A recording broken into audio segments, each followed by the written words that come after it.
I think we can all admit as Yankees fans that we want to see a bit of a step up for Anthony Volpe in terms of the offensive production. But the discourse that I'm seeing about Anthony Volpe is becoming pretty disingenuous, and it's starting to piss me off. What's going on, guys? The King of 161st, and I'm back another video, and I am seeing so many people talk about how this is the last year for Anthony Volpe to prove he's a real major league shortstop, or we may have to move off of him. Look, when Derek Jeter said the Yankees fans are the smartest fans in sports, he was right for that time. But at this point, this fan base is becoming too greedy. We are becoming basically what NBA fans are, basically what NFL fans are. And we were supposed to always be branded as better than that. Anytime a guy struggles to start off their career, automatically in the NBA, they are a bust. In the NFL, if a quarterback does not come out of the gates firing, he is a bust. That usually wasn't the case in baseball. You gave a guy 1 to 2 years to figure things out.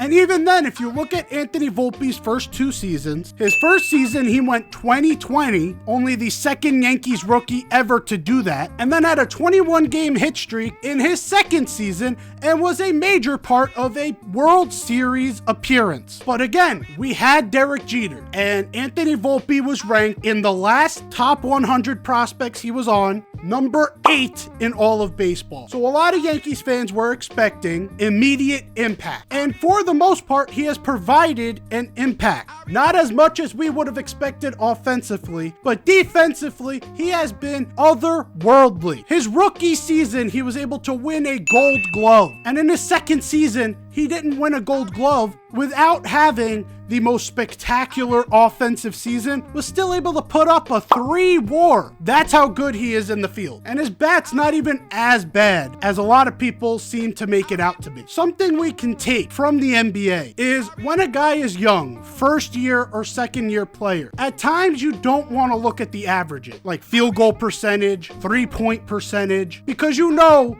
that this is an adjustment. It's going to take time for them to be consistent. But if they're still able to put up, I don't know, 15 to 20 points per game, it's still a good season. For Anthony Volpe, like I said, in his rookie season, he put up 20-20, but he also hit 220. So people were not happy with that. This past season, he put up a 243 batting average, but only a 293 on base percentage. So a lot of people looked at that and said they don't like it. But again, when it comes to rookies and when it comes to young players, there are going to be ebbs and flows along the way before they find a consistency. It's happened to some of the best players that have ever played this game. And if you want examples, okay, I got examples. It took Roberto Clemente 4 years to put up over a 3 WAR. 4 years. His first season, he put up a negative 0.9 WAR, then he puts up a 1.8, then puts up a 1.5, then finally puts up a 3.7. Anthony Volpe put up a 3.1 in his second year. Mike Schmidt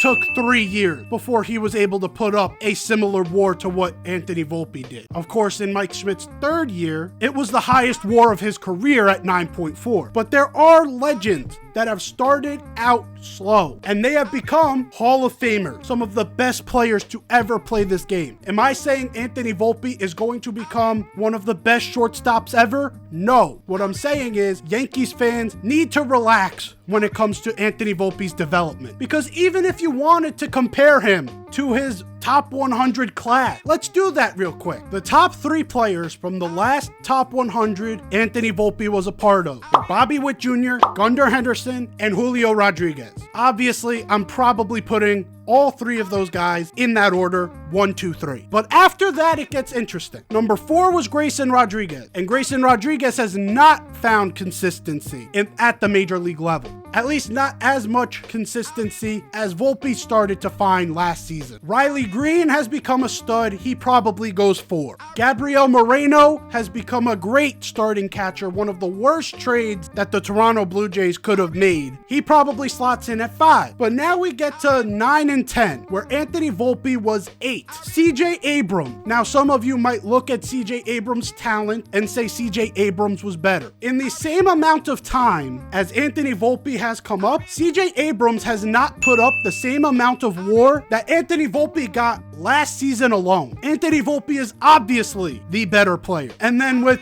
number 10, Francisco Alvarez, it gets a little difficult because you look at Francisco Alvarez as a catcher, but he's also inconsistent at the plate as well. Not putting up the averages that Anthony Volpe is. Yes, getting more power off, but he's also a catcher. It's very hard to compare the two. So if we were to re-rank this top 100, he would move up the list in terms of actual value to their team. The only guys I'm putting ahead of him are Bobby Witt, it was Adley Rutschman, Julio Rodriguez, Riley Green, and Gabriel Moreno. He would move up from number 8 in that class to number 6 in terms of actual success in that class. But the point I'm trying to make with that is, I don't see any Mets fans looking at Francisco Alvarez as a bust. I don't see any Washington Nationals fans looking at CJ Abrams as a bust. But for some reason, Anthony Volpe is doing better than these guys, especially CJ Abrams. And I like CJ Abrams as a player. I'm not trying to bash on him. I think he will be great. But the mindset that Anthony Volpe is a scrub is never going to pan out. When he's already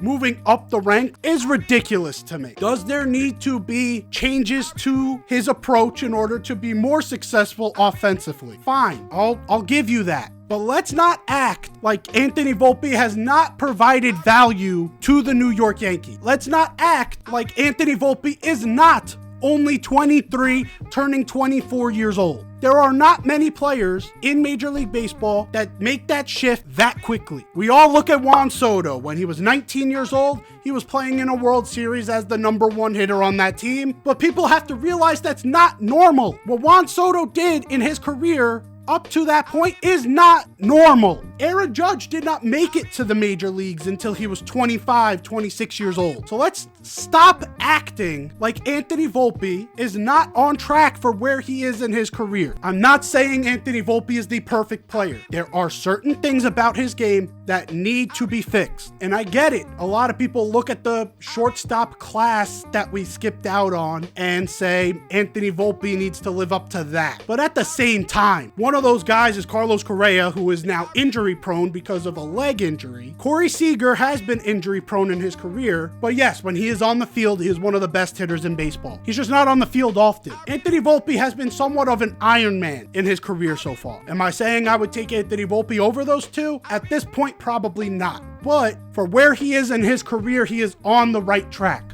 Anyways, guys, that's it ranting for me. I'm just disappointed in Yankees fans right now with how impatient they are being. We need to gain that intelligence back in this fan base. Hopefully you enjoyed. Subscribe, like the video. I'm out of here. Take care and peace.